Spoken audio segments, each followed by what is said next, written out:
Let's do some trail cooking.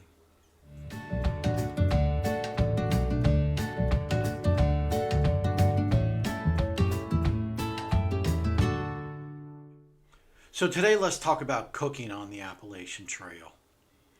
I'm going to do a demonstration of several different ways to cook food and cook several different items.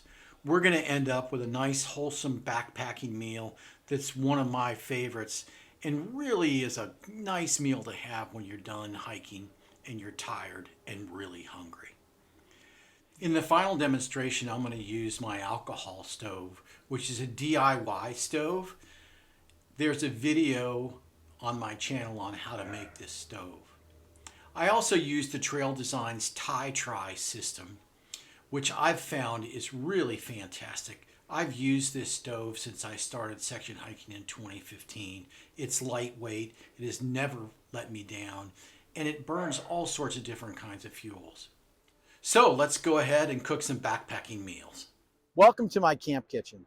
I've set up a little spot here on a rock. This is very typical to what I would do when I'm backpacking. We're going to start off with cold soaking. Many people have decided to go stoveless nowadays. And when you go stoveless, things are simpler and you carry less weight. What you do is you get a jar or some device to soak your food in to rehydrate it. Many people choose one of these. This is a Talenti gelato jar. These things are lightweight, sturdy, and it's relatively easy to find the gelato at the grocery store. To empty the jar, you simply eat the gelato. I actually made a little cozy for my gelato jar. It's made out of Reflectix and slides over the jar just to hold it and pat it and keep it at a little bit better temperature. In order to rehydrate your food, all you do is take your food. In this case, I've just got a package of instant oatmeal here. You open your food.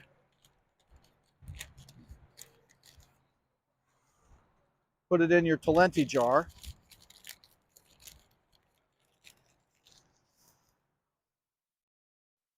And then add some water.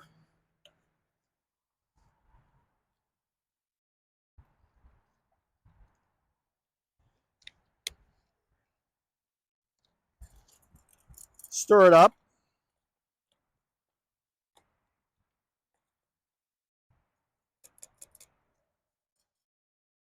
And seal up the jar. Typically what people do when they rehydrate their food is they put it in the Talenti jar, put the Talenti jar in their pack, and then pack for an hour or more while the food rehydrates. I'm going to leave this for about an hour, and after that we'll see how the oatmeal tastes. All right, so my cold soaked oatmeal has been sitting here for about an hour. Let's open it up and see how it is. What do you think, Millie? Looks pretty good, don't you think? Stir up. I got about the right amount of water in there. There we go. Now, it's rehydrated well. It's not warm though. It's calories. Yum. Okay, so next let's heat some water and make some soup using a BRS stove and an isobutane tank. This is one of our isobutane tanks. This is probably the most popular fuel source for thru hikers on the Appalachian Trail. I typically don't use them because I don't like creating the trash these empty containers create. But they're very efficient and they work very well. There are all sorts of different attachments you can get to put on top of the stove. Probably the least expensive and lightest way to go is to get a BRS stove. These are available on Amazon, typically for a little bit less than $20. The stove is made out of titanium. It folds up very compactly. And when you unfold it, it will screw right on top of the fuel tank.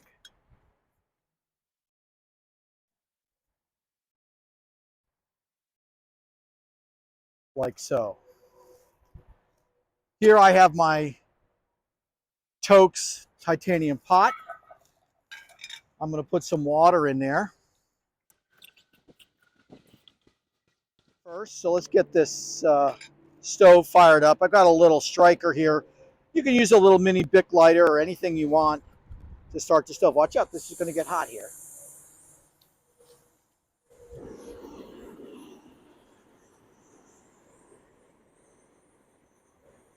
Put your water on here.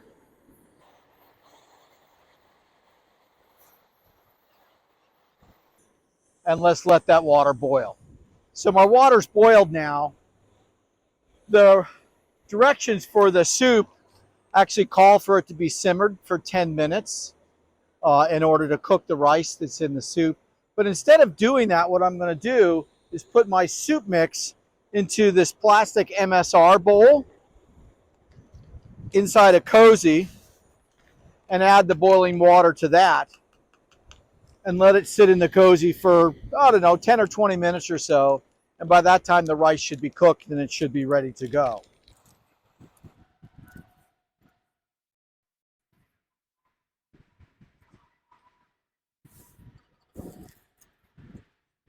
Give that soup a little stir.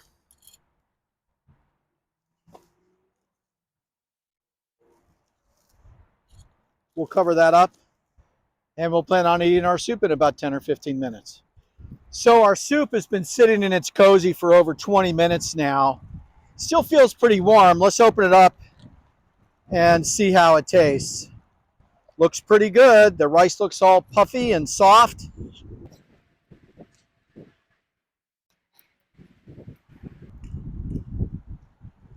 Yeah, that's good soup.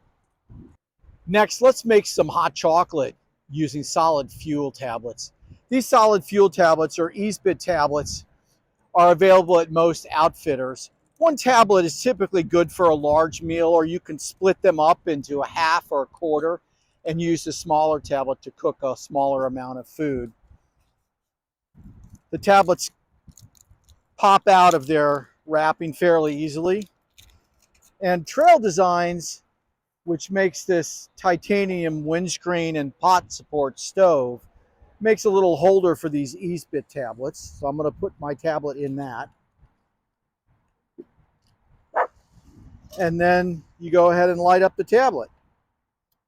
So my water boiled over the Esbit tablet, and I took the boiling water and added it to my mug with some instant cocoa mix and a packet of hot chocolate. This is a great drink in the morning. Keeps you warm, gives you some energy. It's a great way to start the day.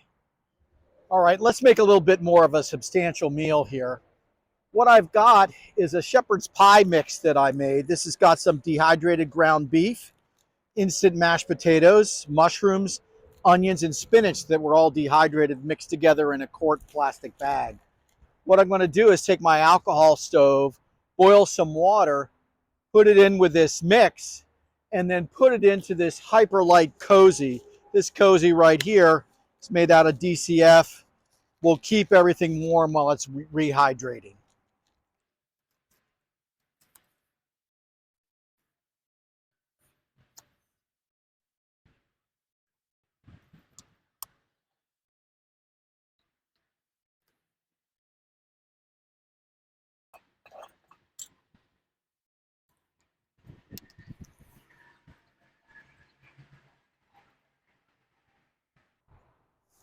Millie's pretty curious here. No surprise that when I'm cooking food, she's hanging around.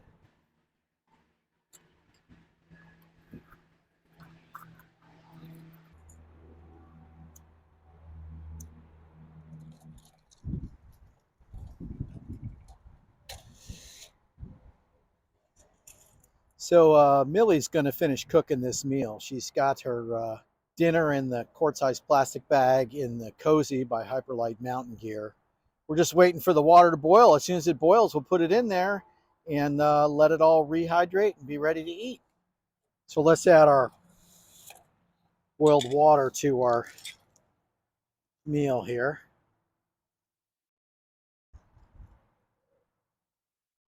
I'm going to put the whole thing in there.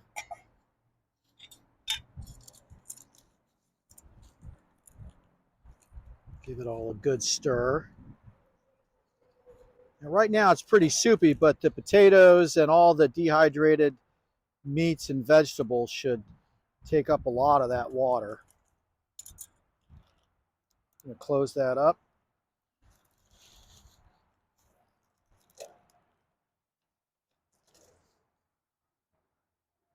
Seal it up in the cozy.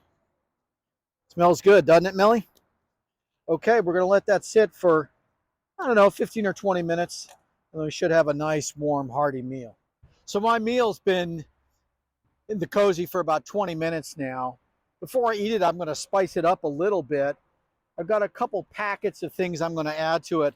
Got some crushed red pepper, little packet of Parmesan cheese, and a package of mayo. These will add some calories, creaminess, and spicy flavor to the food.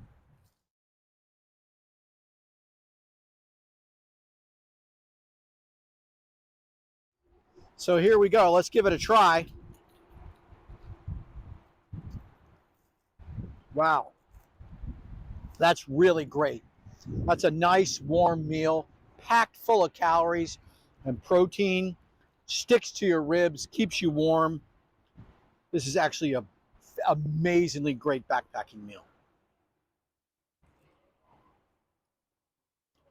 Try a little bit. Yeah, good, huh? Millie likes it too. I hope you enjoyed joining me in my camp kitchen and cooking backpacking food. I'm sure you'll find one of these ways will be helpful to you. And also remember that when you're out there on an extended trip, you can change the foods you cook, you can change the way you cook. You don't have to be locked into one method. I'll be out there soon, and I hope to see you on the trail.